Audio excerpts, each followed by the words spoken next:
Okay, very good morning, my distinguished panelists. Very good morning to you here in the room. And I would also like to greet our viewers because this is streamed live, so very welcome to all of you watching us from afar as well. So we've seen finance to emerge really as one of the top priorities at this COP. Not only because yesterday was Finance Day, but also because clearly the Egyptian presidency, I think, has expressed very clearly that finance is one of the priorities for this COP. And as development banks, we know that transitioning to net zero and resilient economies require scaled up and very much accelerated investments. Public resources, as we know, and especially now given the multiple global shocks that we're facing, are not enough, are not near enough. So we need to really mobilize. We need to mobilize the private sector to come in with us. We need them, we need us collectively to drive innovation and to transition to a net zero world. And the multilateral development banks, we work with emerging economies, with developing countries to really help enable the markets to be ready for this. We support policy environments, conducive policy environments, and of course we structure really hands-on private sector finance together. So please join me now, first of all, to welcome our keynote speaker to provide her introductory thoughts. Soha El-Turky is the Vice President, Chief Financial Officer of the EBRD. She's a national of Egypt, so this is a home game for you, Soha. And she's, of course, a member of EBRD's Executive Committee, and in that role, she's the first one to be appointed from EBRD's Southern and Eastern Mediterranean region. Ms. El-Turky joined the EBRD from Banque du Caire, where she has been the CFO before. So would you please step up to the lantern and give us your introductory thoughts?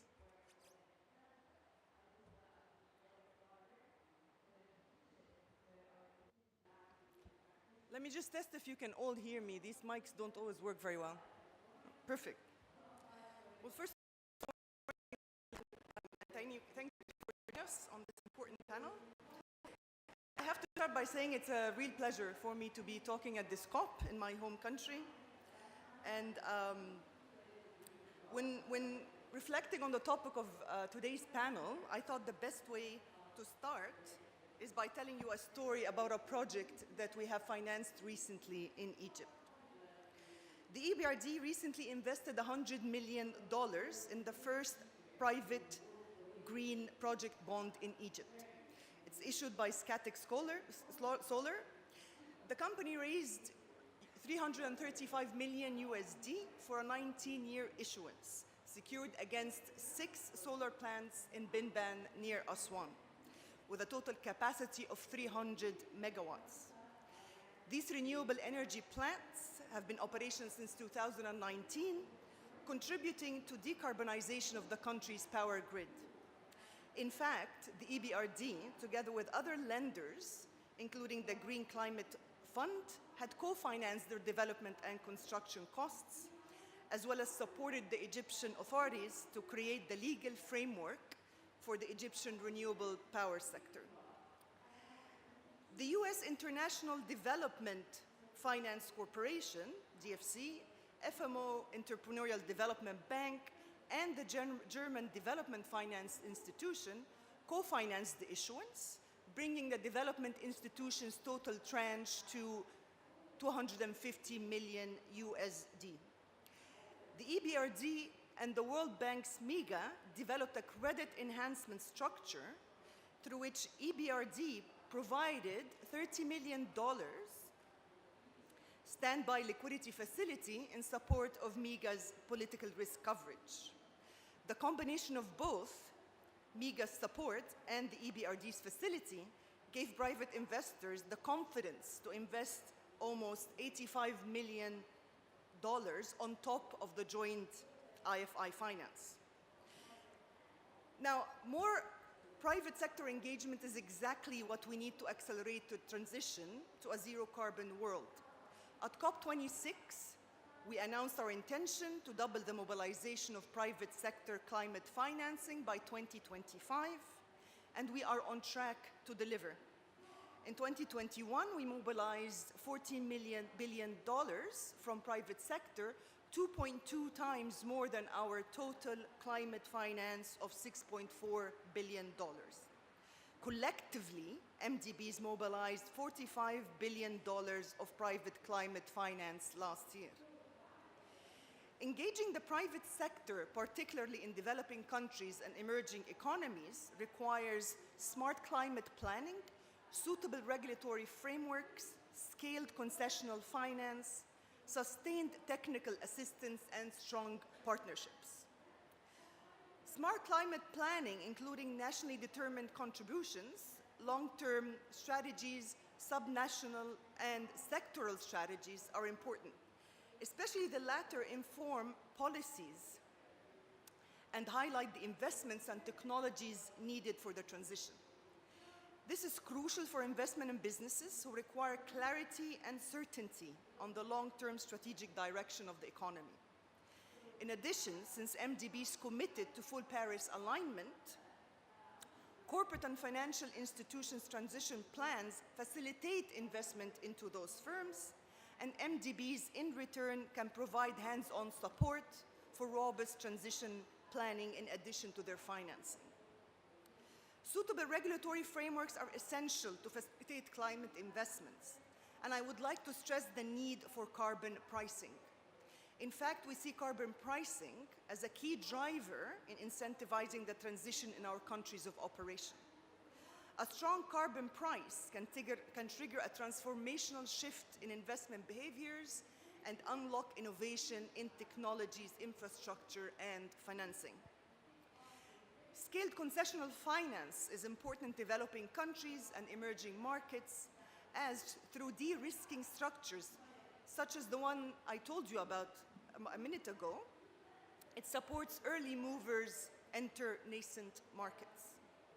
Sustained technical assistance is essential to support clients for preparation to implementation of climate projects and to overcome capacity and data constraints.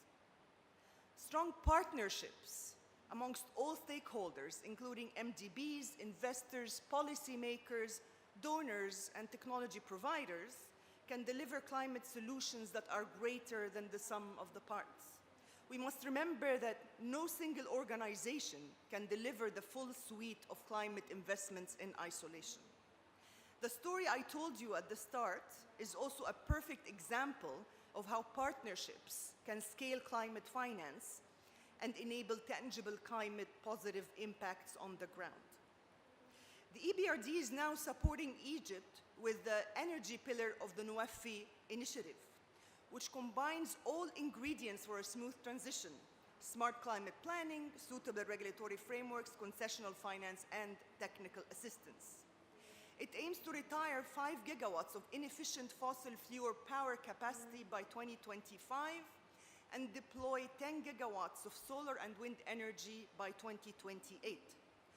Most critically, it provides funding and policy solutions to the two common issues that prevent countries from transitioning away from fossil fuels: strengthening the energy grid to absorb the new capacity and supporting a just transition for affected workers. It aims to mobilize over €500 million for technical assistance, grants, and concessional loans from donors and IFIs, and most importantly, it will unlock $10 billion in private investments in the Egyptian energy sector. Ladies and gentlemen, let me just finish by saying that at the EBRD, we are strongly committed to supporting the transition to a zero-carbon world.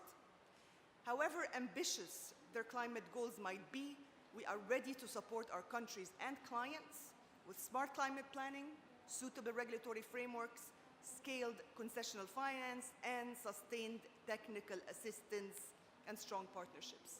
Thank you very much.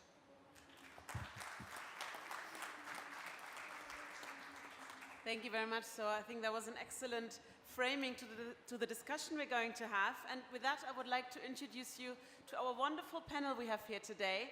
I will start in the middle. She doesn't really require any introduction here, but we are very lucky to have Her Excellency Dr. Rania Al-Mashat. She's, of course, the Minister for International Cooperation for the Arab Republic of Egypt. She's been appointed as Minister of International Cooperation in December of 2019, and has previously served as the country's first female Minister of Tourism. Prior to that, she was advisor to the chief economist of the IMF in Washington, and she specialized in that role in central banking issues and designing monetary policy frameworks. Thank you very much for being with us. We have here to my left Stefano Battiston. He has not one job but three. He is one of the IPCC lead authors and also associate professor at the University of Venice, professor for sustainable finance and networks at the University of Zurich, and and I mentioned that already, yeah? That was three, wonderful. Then next to him we have Sir Danny Alexander, who's the Vice President for Policy and Strategy at the AIIB, where he drives AIIB's strategic direction, including its sectorial and country priorities, environmental and social policies, among other operational policies. He also leads on developing the bank's culture and on digital transformation of the AIIB. It also sounds that you do various jobs at once. Then on the other side, we have Gertraud Wollansky. She is the co-chair of the Standing Committee on Finance at the UNFCCC, Senior Advisor on Climate Issues, Ministry for Climate Action, Environment, Energy, Mobility, Innovation and Technology in Austria. And then next to Gertraud, we have James Scriven, who is the Chief Executive Officer of IDB Invest. James, as the CEO of IDB Invest, works with 25 countries across Latin America and the Caribbean.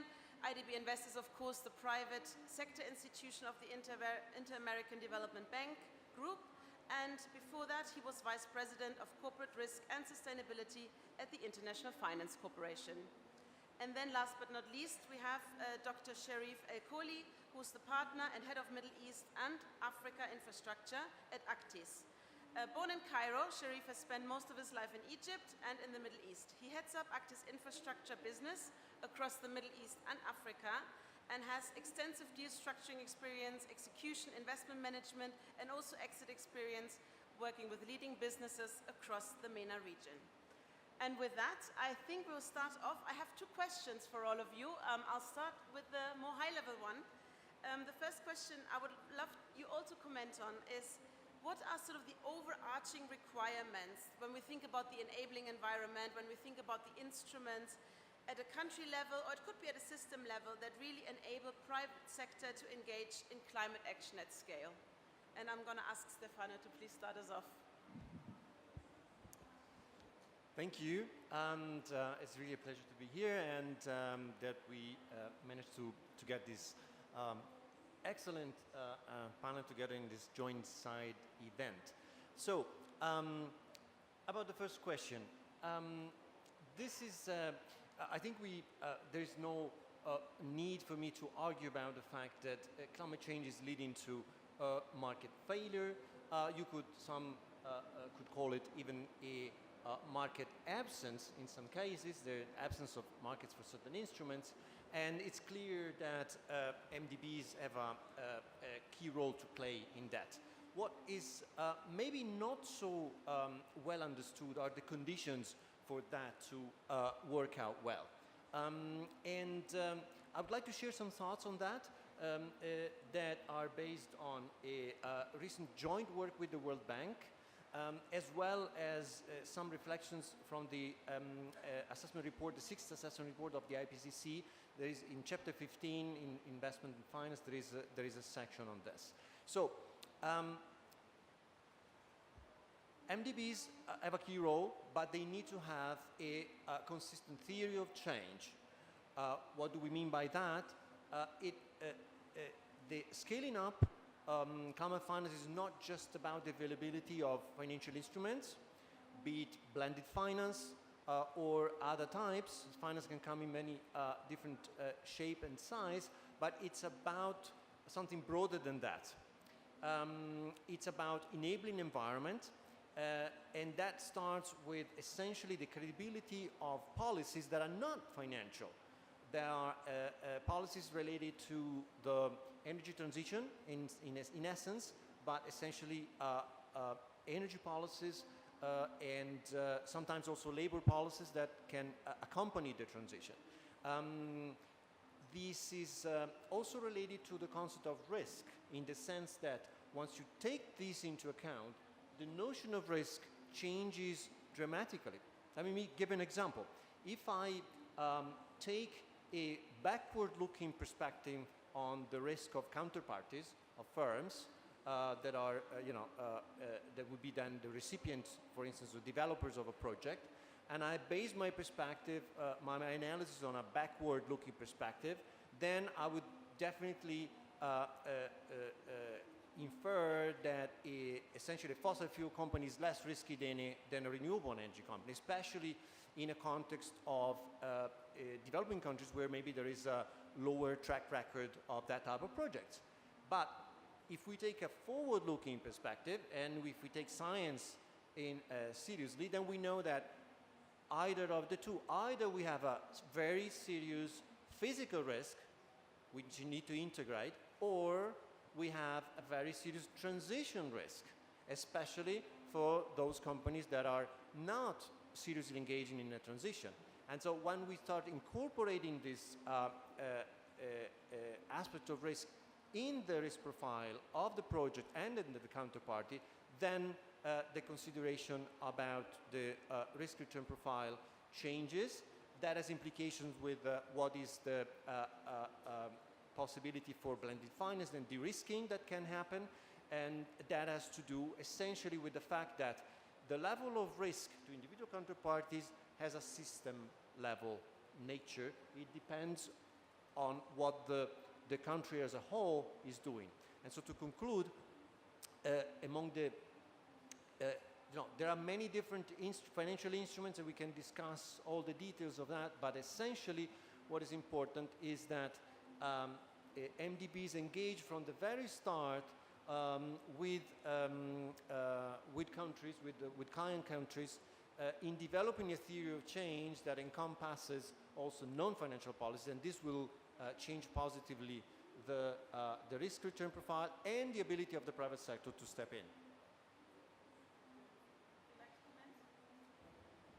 Sure, thank you very much indeed, and delighted to be part of this panel, and congratulations, Minister, on the successful implementation of COP27. And I'd also like to congratulate the EBRD and Egypt working together on the NWFP country platform, which I think is which Vice President El-Turky described, which AIIB has also contributed to. And actually, it's an example of an innovative financing mechanism and platform to mobilize finance for climate at scale, at a country level, addressing the particular issues, and also blending concessional finance and regular financing together in a way to achieve the kind of climate goals that we're here to do. And actually, that's a very, very good example of an initiative which is trying to overcome some of the requirements and challenges which are the topic of this first question. So AIIB, Asian Infrastructure Investment Bank, we're I guess the newest multilateral development bank. We were formed in 2016. The bank now has 105 members across the world, in Asia, Europe, but also in Africa and Latin America, and Canada has joined. Our corporate strategy gives us a goal of at least 50% of our finance being climate financing by 2025. And in common with other multilateral development banks on this panel and elsewhere, we're also implementing Paris alignment, which is a way of dealing with some of the questions that you were raising, of making sure that every project, whether or not climate is its objective, nonetheless takes into account the goals of the Paris Agreement, both in relation to mitigation and adaptation. But in answer to your question, obviously there are well-known barriers that exist to increasing private sector financing in developing countries. We're working to mobilize private capital for climate finance in a number of ways. At an asset level, we're working to facilitate private finance across Asia by de-risking projects, because risk perception, as Vice President El-Turky said, is a major issue. For example, by providing longer tenor loans, first loss investments, offering guarantees, but also at the sector level, looking to mobilize large-scale institutional investors by providing equity and debt financing to funds and financial intermediaries to spur targeted investments into technologies and frontier markets, and also by supporting the creation of capital market structures such as green bonds, for example. And I'll come back to those points about the capital markets later on, because I think it's also important to think about that as a broader tool for mobilizing finance. At the same time, we have to also place focus on the need to increase the supply of so-called bankable projects, which I mean, there's a constant debate, is it about the finance or is it about the projects? It's about both, in my view. And so working to ensure financial and economic viability, as well as high standards of environmental and social sustainability at a project level is critically important. And again, that's a key part of the value added that multilateral development banks can bring to this space. I'll stop there. Thank you. Wonderful. Thank you very much. I think maybe, Rania, would you like to comment on this, or shall we? And then we'll hear you in a minute. Thank you.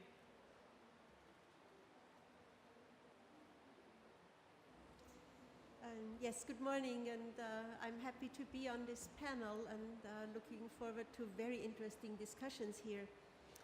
As a government representative and climate finance negotiator, I'm not exactly a specialist on MDBs, but we are having a lot of discussions on what needs to happen to mobilize the private sector and why it did not work out for reaching the goal of the 100 billion, because the shortfall was largely due to our assumptions about the mobilized amount from the private sector, which did not happen.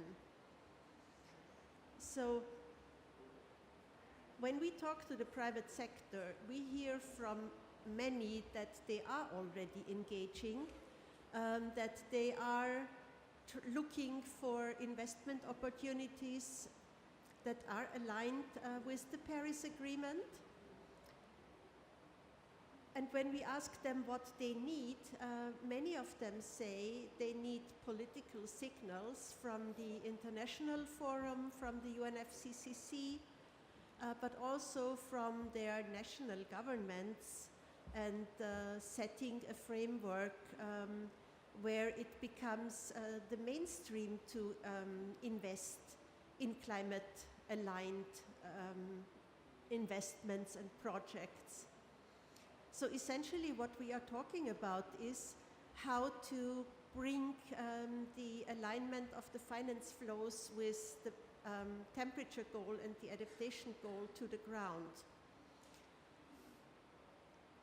This is, for us, the key enabler to create the policy framework and also the regulatory framework that makes it more difficult to invest in non-climate aligned projects than in climate aligned projects. Also, when we ask in what kinds of projects the private sector is already engaging, most of what we hear is climate mitigation. It's much more difficult to engage the private sector in adaptation. And of course, the profit plays a role, and in adaptation it's quite difficult to see it, except in circumstances where a factory is threatened by a nearby river that is flooding. Then it's clear that the enterprise needs to do something about the adaptation to that. But adaptation in general, and especially on the ground, in rural areas, that's much more difficult, as we also hear from our colleagues from the countries of the Global South. Another thing I would like to mention is the need for transparency. It's quite easy to say that engagement in climate-friendly projects, investments is happening, but we really need to set up the framework where this can be verified. For example, in the European Union, we have set up the taxonomy, which means that if your investment is climate-aligned, you can label it as such when you bring it to the market. If not, you cannot label it. And that's intended to avoid greenwashing, which is, I think, a big threat to the credibility of the system and also to making the investments really happen. So I'll stop there. Thank you. Thank you very much. May I quickly interrupt this round of questions? We just had noticed that Her Excellency needs to leave us a little bit earlier, and I really do not want to miss out on her thoughts. So maybe if you could share with us now, and then we will proceed with the panel. Thank you so much. Thank you very much, and it's a pleasure to be here. One of the key titles that I very much value is being Governor of Egypt at the EBRD. EBRD has distinguished itself as an institution that is able to catalyze private sector engagement. And this is seen in the different countries of operation, and we're very proud that we're one of the largest countries of operation. Your question was, how can we move into who needs to do what? And in this ecosystem, each agent, each stakeholder has a role to play. We cannot bring in the private sector unless we have an enabling environment. So the government has a role to play to create the regulatory infrastructure, to create the trust when it comes to being able to leverage on the partnerships. The Multilateral Development Bank or the financing needs to take risk and to bet on government policy, but also to bet on a future stream of returns through analytical work. And here I see many of our colleagues from EBRD who sit down and do the nitty-gritty details of trying to make sure that the projects are ones that deliver. Then we have the private sector as well. That requires two things. Looking for opportunities, but also trying as much as possible to find the cheapest financing possible. And this is where the concessional part for blended or for de-risking becomes very, very important. So there is, in answering your question, a role to be played by each and every stakeholder. It's a complementarity. And the other important point is also between the different MDBs. And it's not very typical or not very easy for different institutions to work with each other. There are different governance rules, there are different objectives and so forth. But when there is a common goal, and I think there's no better common goal than climate, and we have here the UNFCCC, and everybody is trying to push in that direction. And one of the very important, I would say, successful outcomes of previous COPs has been raising the awareness of the importance of the link between climate and development. So climate should not be seen as an extra cost. On the contrary, each and every development project has climate standards that need to be met. If we have this concept in mind, we will be able to streamline the financing so that we are achieving, I don't want to say both things, but it's more or less the same thing. The SDGs, the 17 SDGs include renewable energy, include water, include SDG 13, include partnerships. So if we just take development as the overarching umbrella, we will find that climate financing and climate projects do exist. The other important aspect, and I say this out of experience, you always need a master of ceremony when it comes to coordinating efforts. And when we take a look at the logo of COP27, I want you to think of the Ministry of International Cooperation as the circle in the middle. We coordinate with different arms to the different ministries, be it ministries that are responsible for renewable energy, responsible for green cities, responsible for water projects, and we also deal with all the global environment on the top. So to have a conduit in the middle to be able to coordinate these efforts, I think also adds tremendously to the success of being able to create country platforms and so forth. We launched Egypt Country Platform for the nexus of water, food, and energy. And the story of this platform was we were looking to be a JETP country, and that was not an option for us given the structure of jet peas. And we said we're not going to wait until maybe the G7 thinks about how can non-coal using countries rely on such financing. And because we have very strong partnerships with the international communities over the years, we've been tested, there's been trust, there's been credibility, the infrastructure for private sector engagement in renewables, in wind, has been there. The country has very important needs when it comes to water. So water desalination is very important, and it draws in private sector engagement. So, and it's considered an adaptation element. And agriculture, food security, and this is a COP of adaptation and resilience. So we said we want to have a platform that reflects country priorities. And here you mentioned countries need to have long-term strategies which are transparent and communicated. So in May of this year, we launched the Egypt 2050 climate country strategy. So it has all these projects until 2050 by sector, open for private sector, for public-private partnerships, etc. And we also published our updated NDCs. And we said we want to take a subset of the 2050 climate strategy. There are 9 projects which are in NOEFI, the nexus of water, food, and energy. And NOEFI means fulfilling promises in Arabic. So when we say from pledges to implementation, we are all trying to NOEFI together. The important aspect of this platform is we want to have financing from different sources and try and make sure that all the innovative financing tools that we've been talking about over the past 12 months are in the platform. Those include grant component, you mentioned, and Soha mentioned technical advisory, concessional finance, partnerships between DPs, and debt swaps, all of this to catalyze private sector engagement. So I invite everybody to see the construction of the NOEFI platform, because for every pillar, the energy pillar, we have EBRD as the leading institution. For the water pillar, we have the African Development Bank as the leading institution.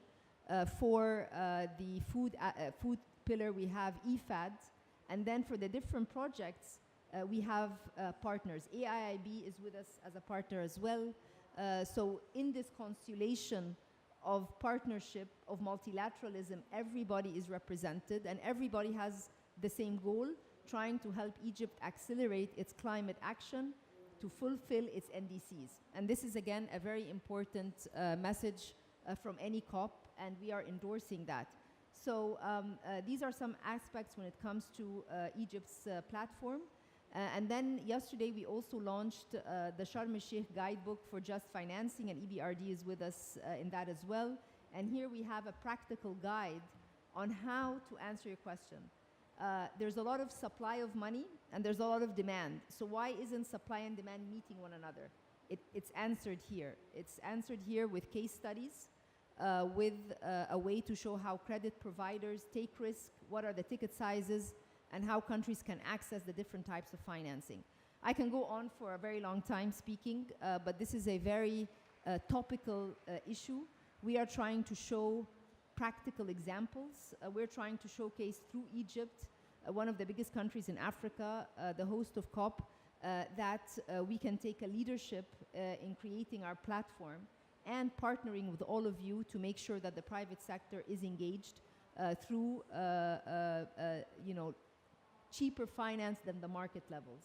And we're very proud that all of this is happening despite the very challenging global backdrop.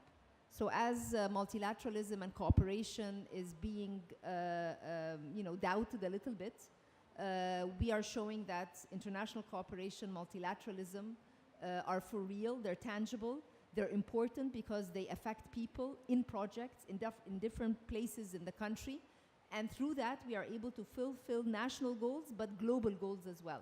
And I think this is the message, that if every country does this with the support of the international community, we will definitely have a greener future for our people and the people of the world. Thank you very much.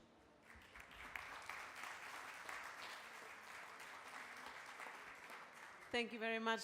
And I understand you're in high demand elsewhere, so thank you so much for being with us. Wonderful. James, I think it's over to you now. Thank you so much.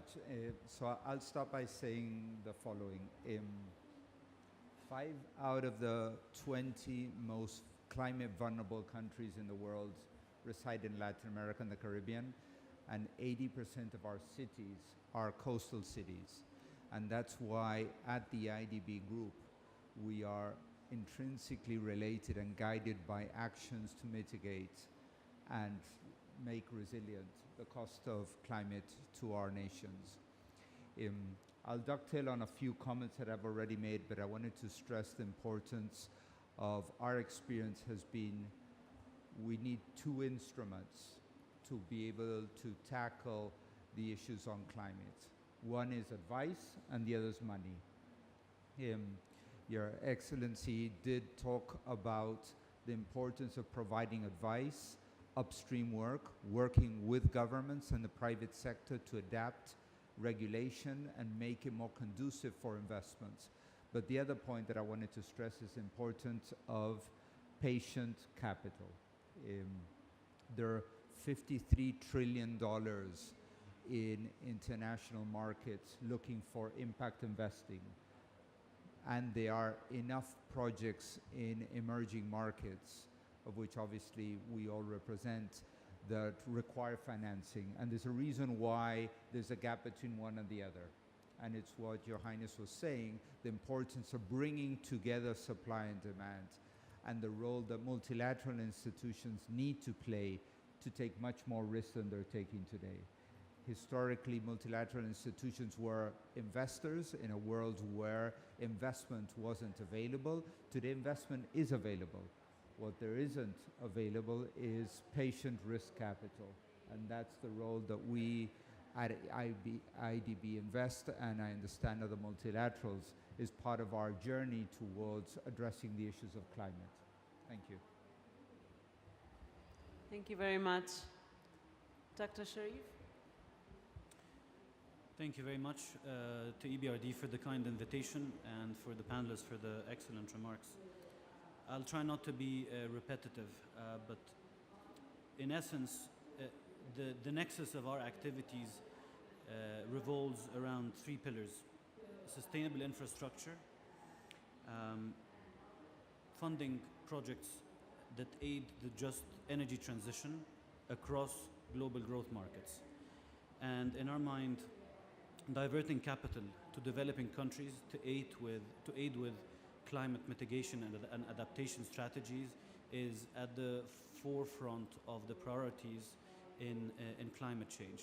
And I think in the race to net zero, there is a very, very important imperative to accelerate the flow of private capital into climate mitigation and adaptation strategies. Over the years, we have raised $24 billion of capital. At the moment, we have 15 billion of assets under management. The vast majority of those have gone into energy transition and just energy transition across our different markets. We have a generation footprint of 26,000 megawatts. Of those, nearly 50% are in renewables. So it can be done, and we've managed to do that by partnerships with a lot of institutions like EBRD that have supported a lot of our activities around our different markets.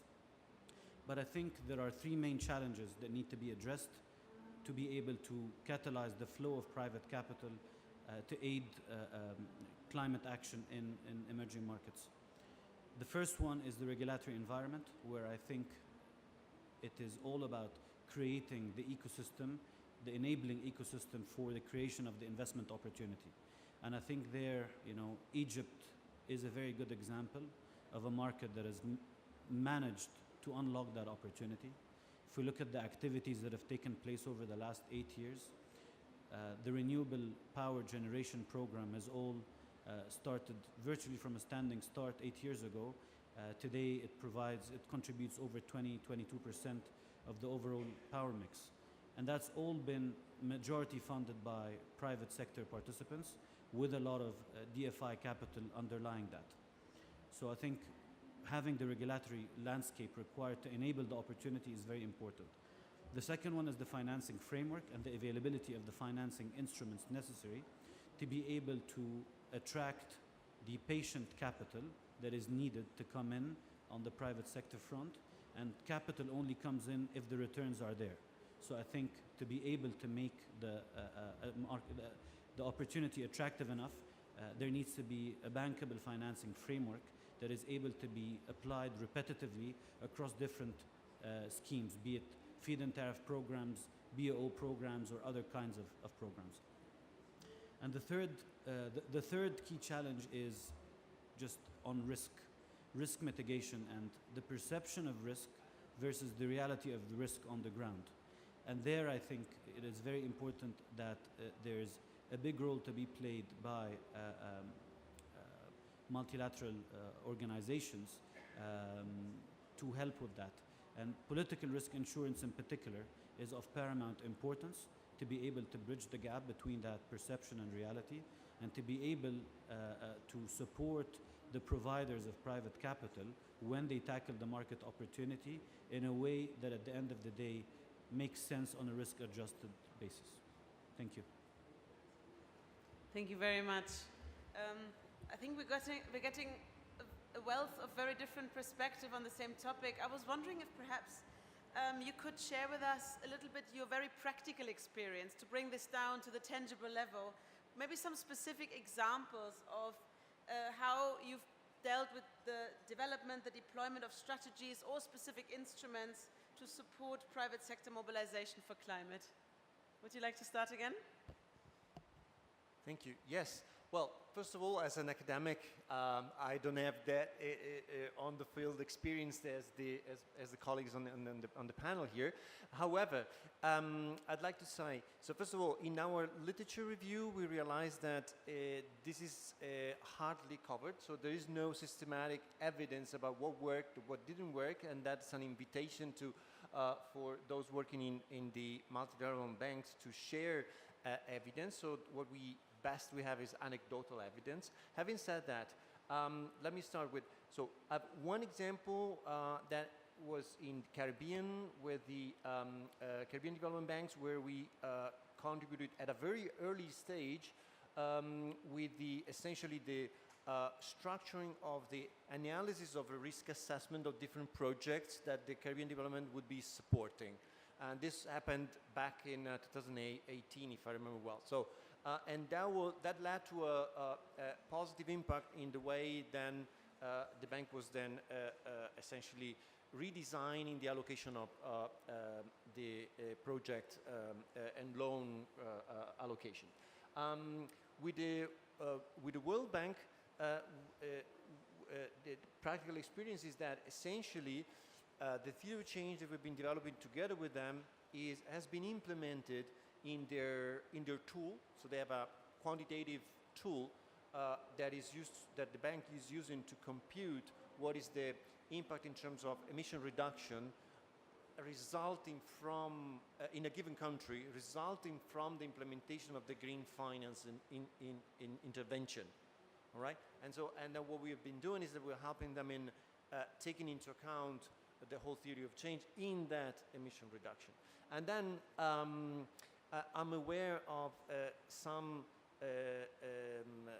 countries where things went well or less well, depending on the level of this enabling environment that all the speakers in the panel have been talking about.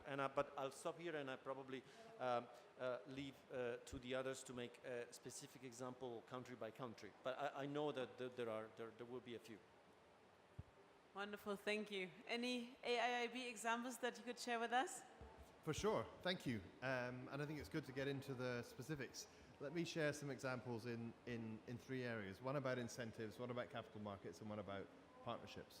I think the issue of incentives for climate performance has been a major topic also here at COP27. So AIIB is experimenting with implementing sustainability-linked carry schemes in fund investments in order to incentivize funds and also financial intermediaries to increase their climate financing or to increase the impact of their climate financing.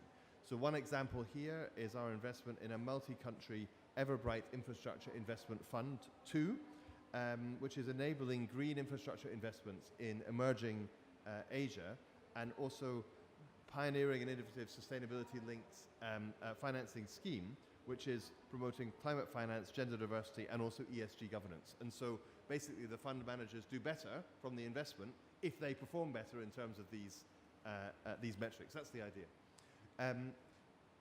Secondly, I think that developing capital markets in Asia, in our case, for climate performance is a critical goal. So we've approved 1.2 billion for green and sustainable bonds in Asia, including an Asia climate bond portfolio with Amundi, which is designed to increase market information at the issuer level about the issuer's climate performance. And therefore, our investment is designed to catalyze much more investment from others into these entities, and therefore to incentivize companies to show better climate performance.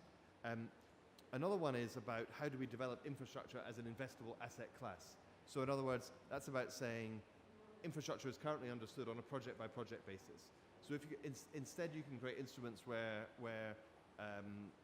institutional investors like pension funds or asset managers could invest in infrastructure on a broader basis, then that will attract a wider range of money. So the Bayfront Infrastructure Private Capital Mobilization Platform, based in Singapore, is a warehousing facility which acquires multiple infrastructure projects from banks and then issues CLO-like instruments to investors so they can have exposure to the sector rather than having to focus on particular projects. And then lastly on partnerships, because it was emphasized by, I think, by every speaker that partnerships are very important, and blending is also important to create the right kind of pricing structure. So here at COP27 this week, we've signed 2 partnerships, one with GAP, the Global Energy Alliance for People and Planet, which is a philanthropic organization, where $100 million of their money plus $1 billion of AIIB financing will be used to catalyze much more private sector investment, specifically in clean energy. And another one we signed yesterday with IRENA, the ETAF, Energy Transition Accelerator Facility, where $300 million of our financing, along with financing from the Abu Dhabi Fund for Development, from Masdar and from other partners, will be used to catalyze a new platform to develop infrastructure projects within ARENA, clean energy projects within ARENA members, which we can then finance. So those will be three sets of examples that hopefully add something to the conversation. Thank you. Yeah, wonderful. Gertraud, what are your thoughts on the practicalities on the ground? Well, of course, we don't have the practical experience that other colleagues on the panel have.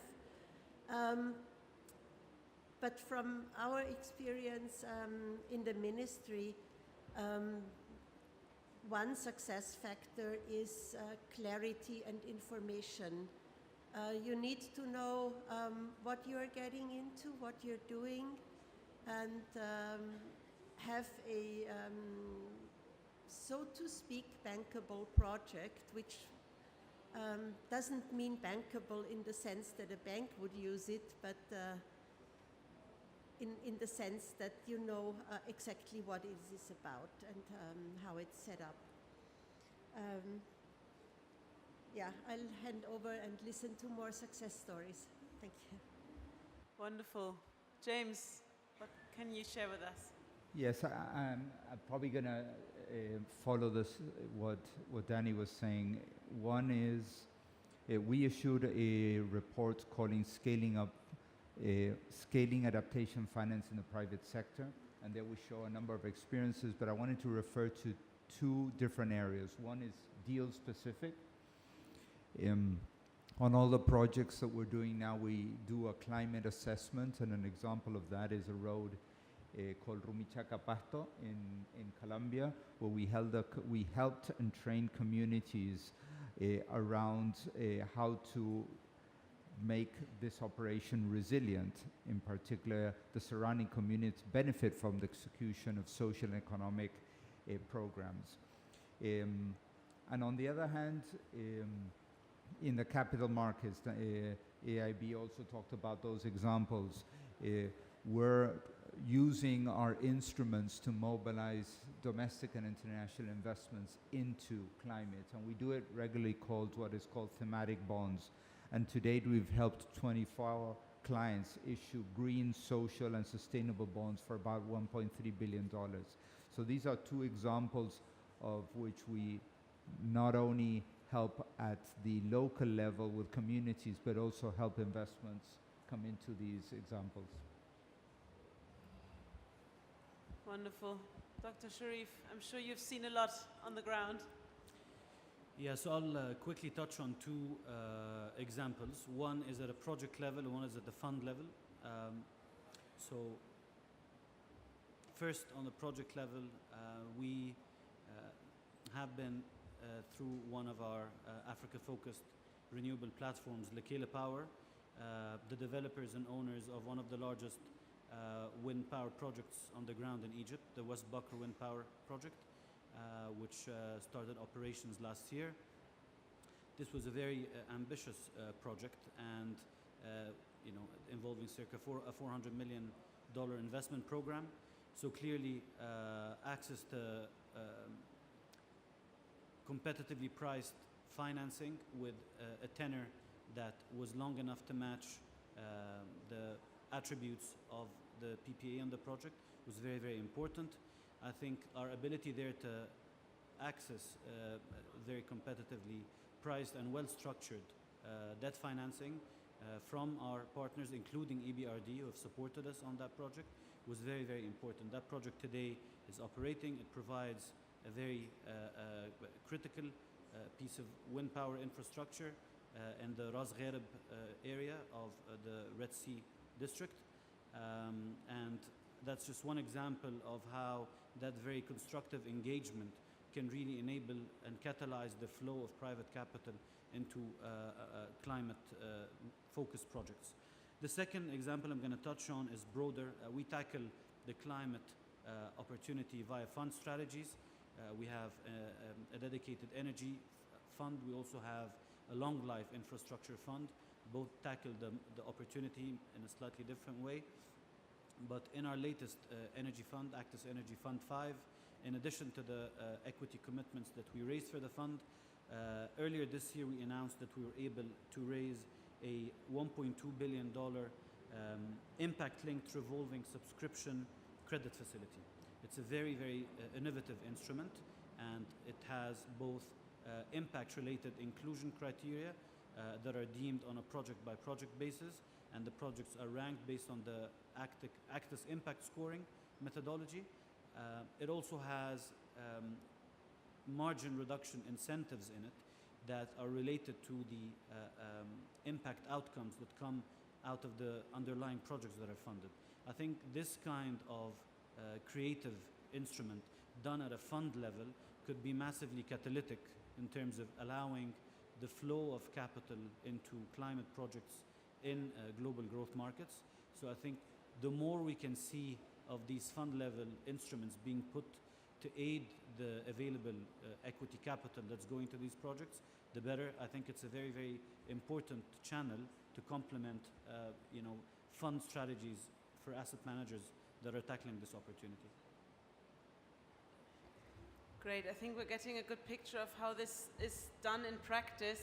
I would like to turn it over to our audience to see if there's any questions. Can we just check if this microphone is it working? Okay, great. Are there any questions over there? Maybe if you could introduce yourself briefly first and then ask a question, that would be great. Hi, I'm Guglielmo Mazza. I'm an environmental engineer and I work in a social enterprise in Lebanon. Not really a financial expert, so sorry if I ask something wrong. So one question for James Scriven. What are the standards you refer to for your climate assessments of the investments? And are they self-developed standards within your fund, or are there international standards that you can present? And a second question for the EBRD experts. So what is the acceptance of lower returns of investments and patient returns of the investments, or in general, other forms of loss compared to traditional investments for climate change action, being mitigation or adaptation. So is there an acceptance of these to foster climate action or not? I'm going to share that question with all of you, but James, do you want to start? Sure. The question to me, and it relates to all multilaterals. All multilaterals work with what is called the IFC performance standards. So when we do investments in large infrastructure projects, we follow those performance standards, and that's applicable across all institutions. That has traditionally been more how to protect communities and how to protect the assets. We're moving into a different space now, where we're trying to take advantage of how we engage with communities and how we work, and those we're all learning together. So there's best practices, written documents, but the one that we all follow is what is called the performance standards for IFC, and they're publicly available. Good. The second question was for EBRD, but I think I'm the only EBRD person at this point at the panel. So I'm going to share this with you. Maybe as MDBs, maybe you can comment very quickly how we deal with return expectations on our climate investments. Then you maybe if you want to go first. Sure, I'm happy to have a go at that. Not on behalf of the EBRD, but no, for the MDB world. on behalf of AIIB. I mean, I think that so the whole point of MDBs is that we can take risks that others can't. So in a sense, you know, other panelists have talked about the importance of the project due diligence, the environmental and social standards that we apply, the fiduciary standards, the economic and financial sustainability, and so forth. So those, in a sense, are all about mitigating some of those risks. Where return expectations are concerned, I guess every institution has its own threshold that it's looking for returns, but you can obviously accept lower returns, or at least lower anticipated returns, and that's maybe an important point, because I think that the point that Dr. Sherif made earlier, that actually sometimes risks are misperceived by the markets, is also correct. But you can accept lower returns if you consider the project to be of strategic value or strategic importance, or for other reasons. But also, it's why we've been talking a little bit on this platform about blending finances together. So, you know, where you have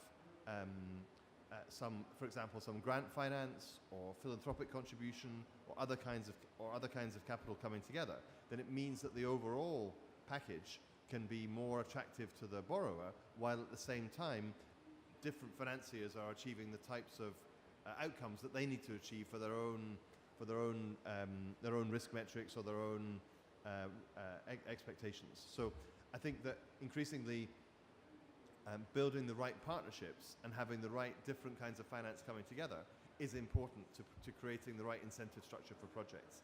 And I think one of the interesting topics here, and it was also at the World Bank meetings in DC last month, was about the fact that you know, traditionally we divide the world into those countries that are entitled to have, for example, overseas aid assistance or concessional financing, and those that are not. And yet, to achieve the scale and speed of action on climate, you know, may also require incentives, you know, better incentives to be offered in middle-income countries where large-scale change is needed. So I think that's a topic that we also have to think about and consider. Thank you.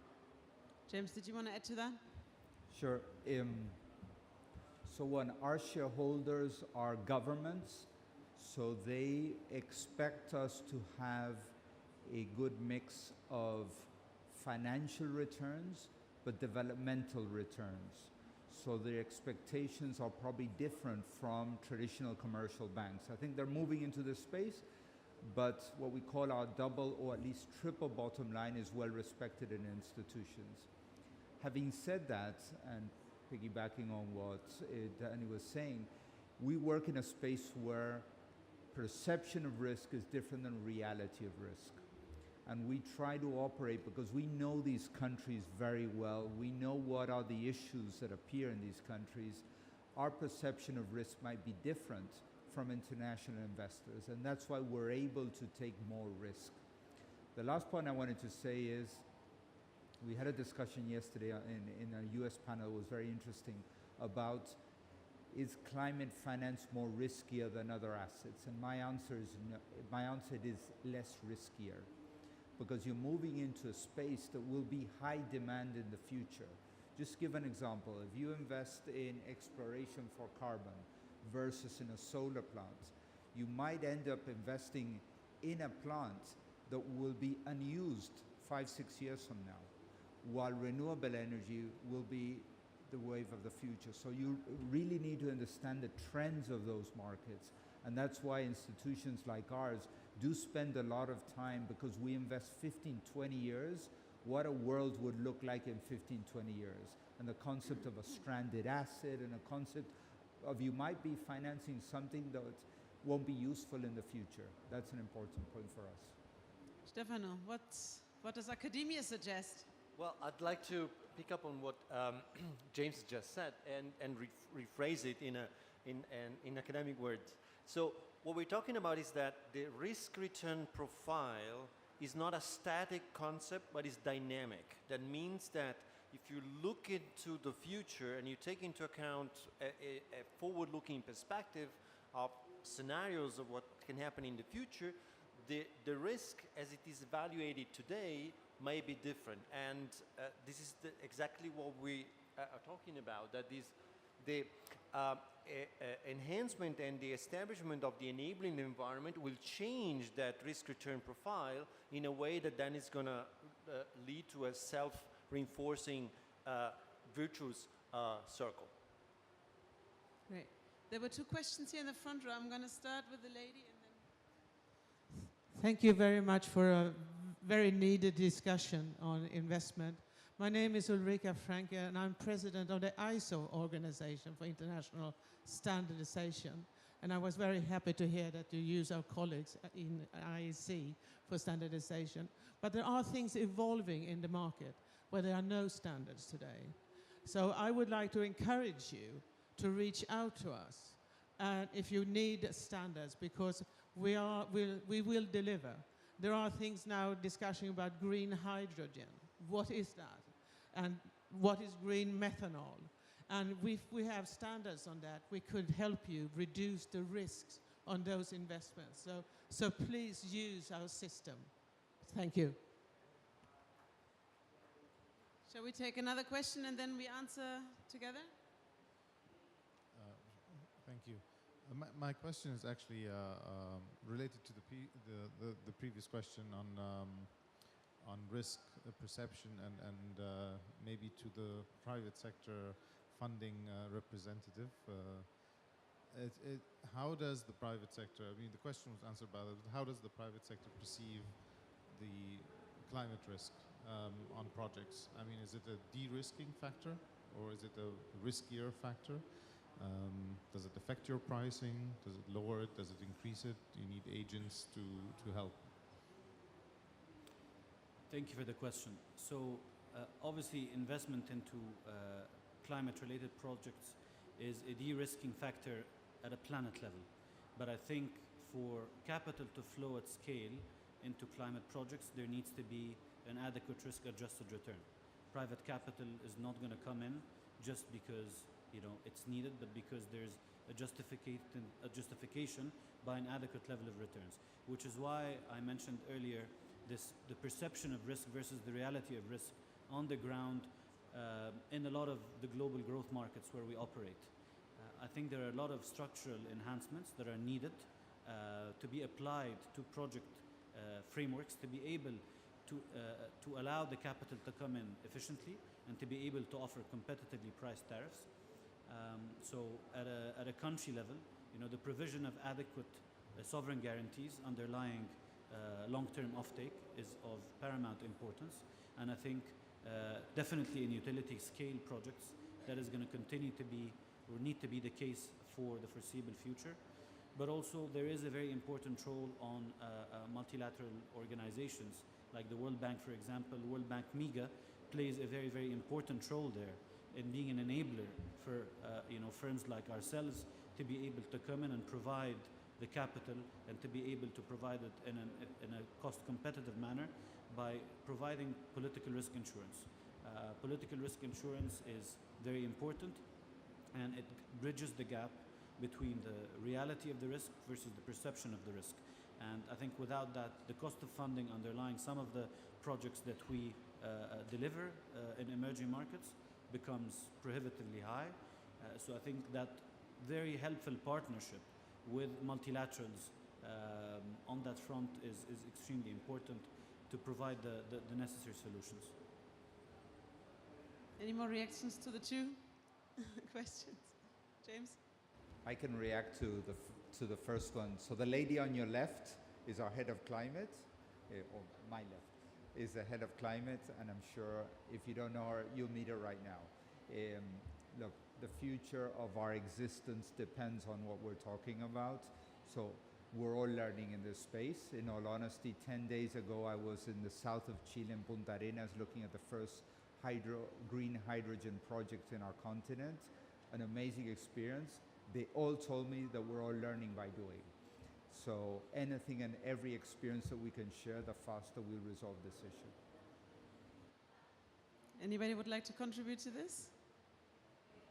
May I add something? Please.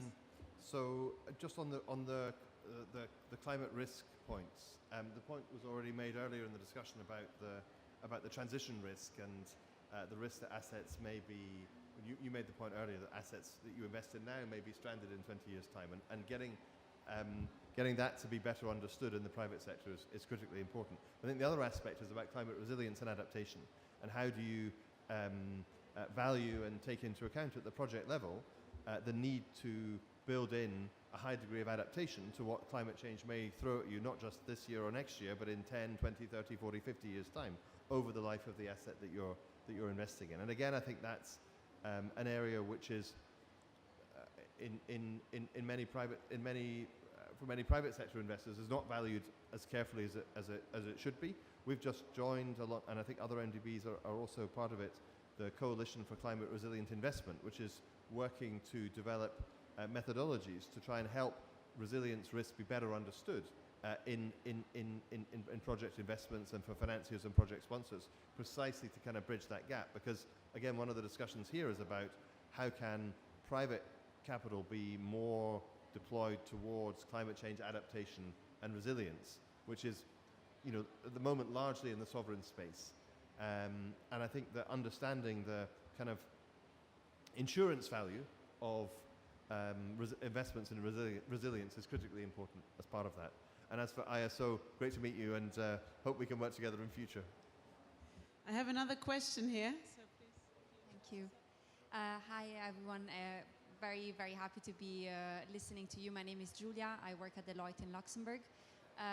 I apologize in advance. My question might be very EU-centric, so maybe for some of these people here.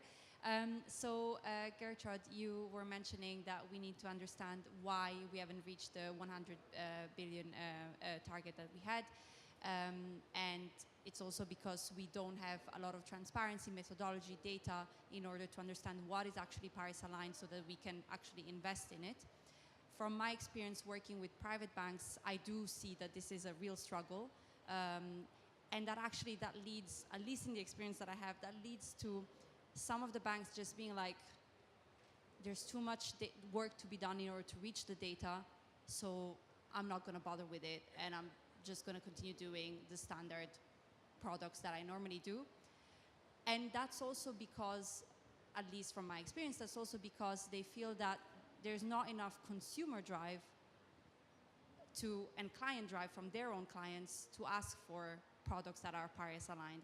So if from the one side it's so difficult to get data, and on the other side there's not enough client demand, they're like, why should we be working on it? So my question is there anything that we as private sector companies can do in order to actually change behavioral among consumers and among clients of the private sector?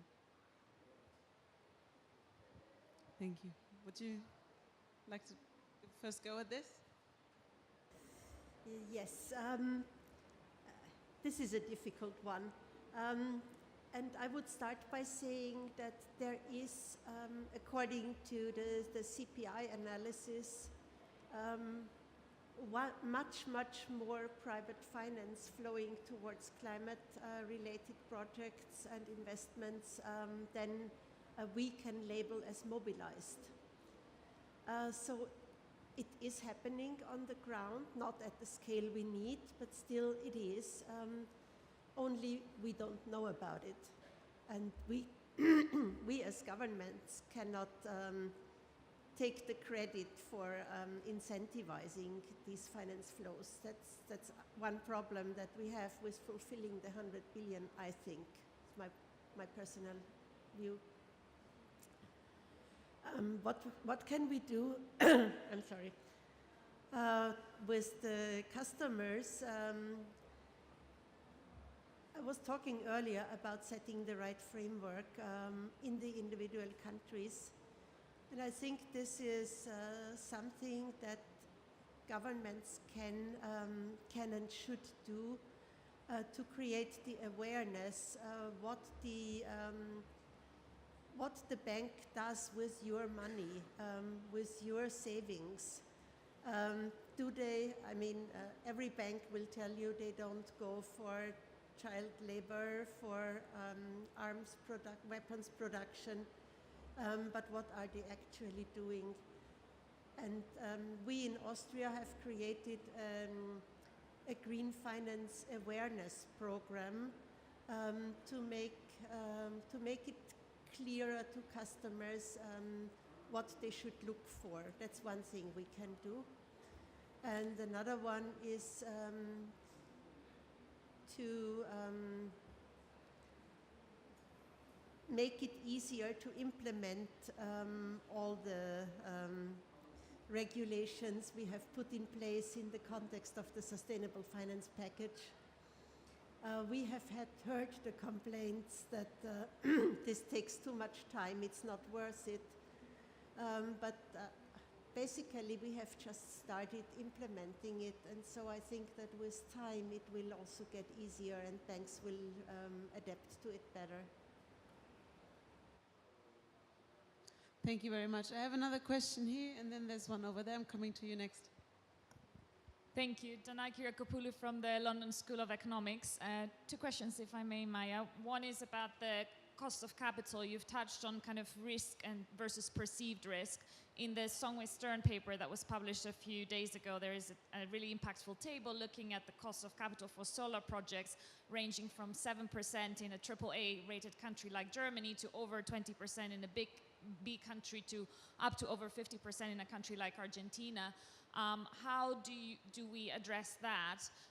Is it a perception of risk? Do we need to look also at developed country investors? There were a lot of the kind of Basel regulations in terms of infrastructure projects in emerging markets. How do we address that? And then the second question is about it's absolutely crucial to mobilize private finance for climate action, no question about that, but we have increasingly people worrying about what the risks are from that. The IMF paper that came out in July was talking about balance of payment vulnerabilities in terms of private finance flows.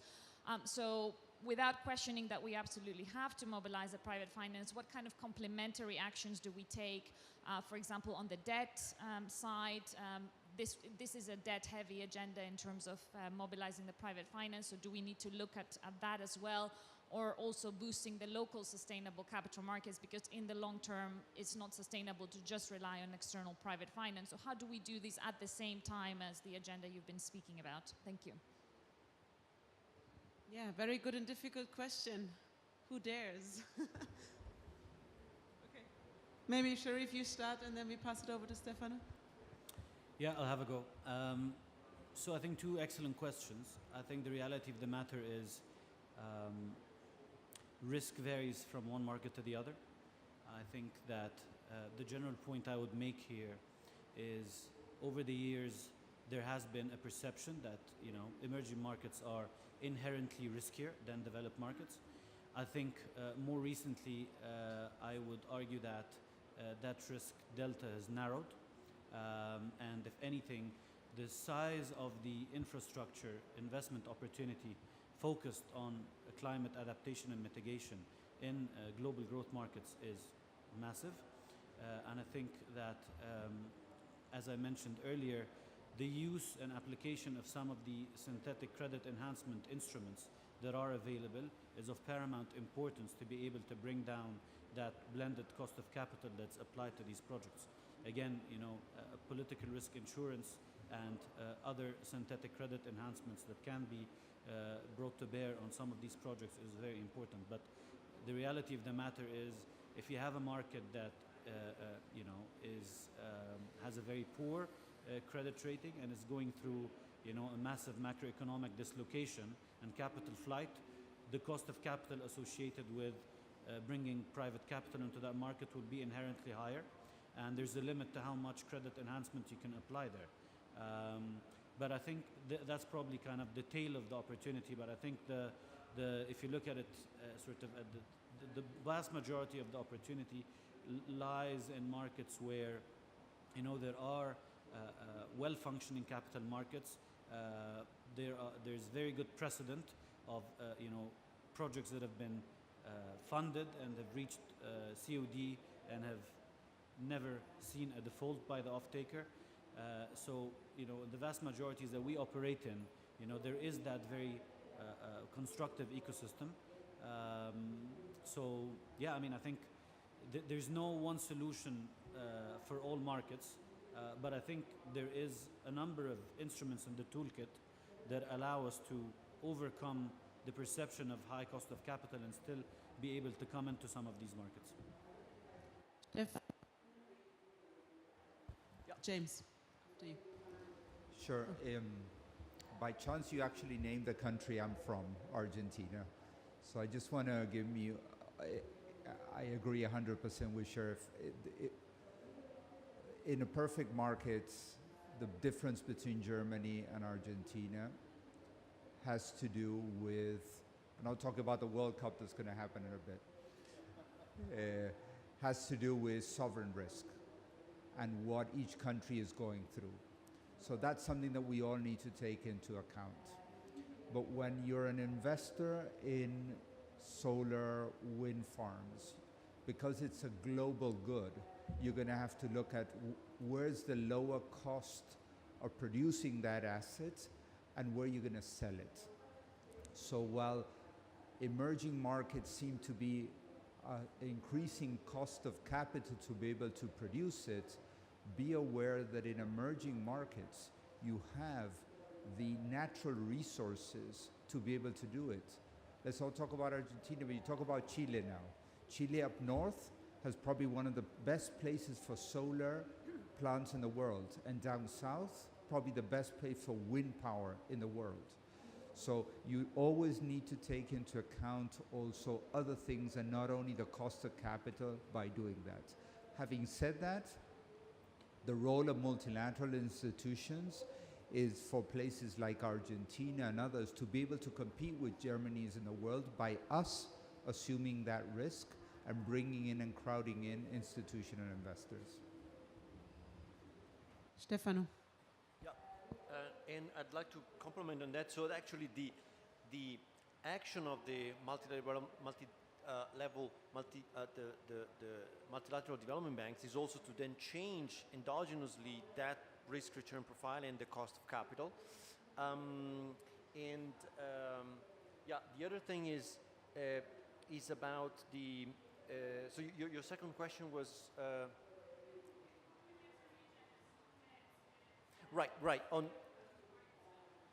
Right. So I wanted to comment on that in this respect. So we tend to think that in terms of that, investing in particular for adaptation, because it's increasing in particular in this conjuncture, is difficult for countries. It increases the GDP, debt over GDP ratio. But we can also think about it in another way, which is that for countries who don't do those investments today, they will be in a much worse situation in the future, and this is for sure. I mean, this is from all scientific analysis, we know that in all scenarios, even if we would do an immediate and drastic transition today, and you know, and we would be able to stabilize warming in the space of a decade or two, which is impossible, essentially. Even in that scenario, we would still have an increasing frequency and magnitude of both acute and chronic effects. So for those countries who are not investing in adaptation, they will surely facing an increasing level of sovereign risk in the future. So that's also important to take into account. May I just add two very quick points to your second question, because I agree with what James said in particular. One is that for the sovereign, of course, understanding the debt sustainability position is critical for everything that we do. So debt sustainability analysis, working with the IMF and others to understand what is the impact of a particular investment is really very important. And it does go to the economic analysis. If a project is going to be transformative, then even in a difficult situation, as Stefano said, it can still be a good investment and should go ahead.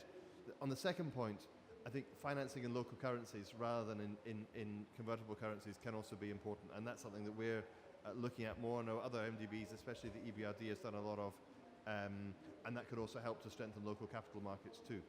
Thank you. Wonderful. So there were two more questions here. We're running slightly out of time, so I ask you to be brief, and I ask my panelists to be brief as well. Is it going to...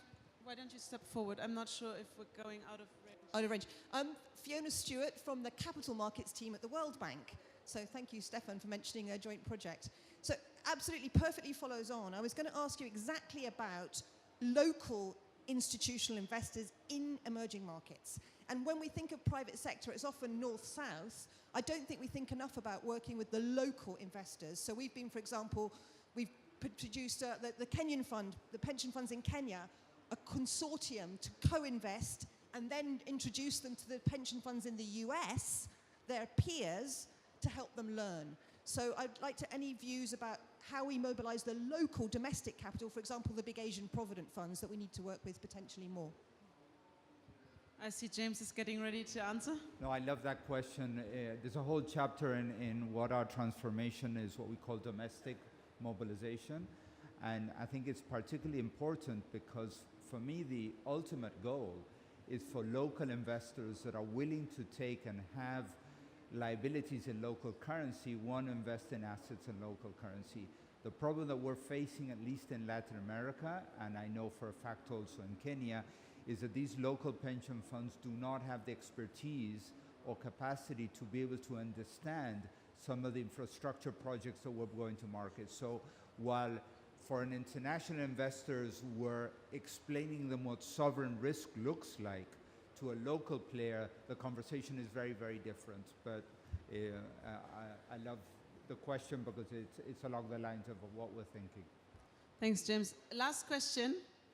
Thank you so much. My name is Froilan from the Philippines. I have a question for AIIB. I would love to hear your policy around balancing demands for healthy returns for private investors versus those that are real climate actions. So for example, AIIB is funding waste-to-energy incinerators in Asia, Maldives, and Everbright project you've mentioned, despite concerns around how waste-to-energy are very carbon intensive and in opposition from local communities. So how do you balance that with returns for your investors? Thank you. Yeah. So I didn't quite get all of the question, but I think that it was about waste to energy and about balancing different factors. So every project that we finance has to follow our rigorous environmental and social policy framework, which is in line with that of other MDBs. And so there are certain tests and standards that every project must meet, irrespective of whether it's sovereign or non-sovereign. The same policies and the same kind of quality of due diligence has to be done. Also now we have this Paris alignment methodology that I was talking about, which is looking at both mitigation and adaptation. And with waste to energy projects, they can't be considered to be energy projects by themselves, but where they're integrated into urban waste management and the energy part is about how you add an additional layer to the waste management, which is also generating energy, then if you look at all those dimensions together, the projects can be justified, provided that they meet all of the other environmental and social tests that we have. Thank you. Great. So with that, I would like to close. I think it's been a fantastic conversation. I'm also really happy about the many questions and the engagement from the audience, so thank you very much. A few thoughts that I'm taking away from this. Well, we've heard that there's no systematic or maybe academic evidence how this works. So I think the onus is on us at MDBs to show how it can work by bringing up the examples and showing how we actually structure those kind of deals. I also heard from several of you that we need to continue to work on playing with very innovative financial instruments, really thinking about how we can combine financial incentives with the environmental and the climate incentives. We heard from Gertraud that we need clarity on the information, we need transparency around how this all works. And I think in conclusion, we can probably, I think we all feel like we're better together and we're better doing this together. So with that, I thank my fabulous panel. Thank you so much for joining us.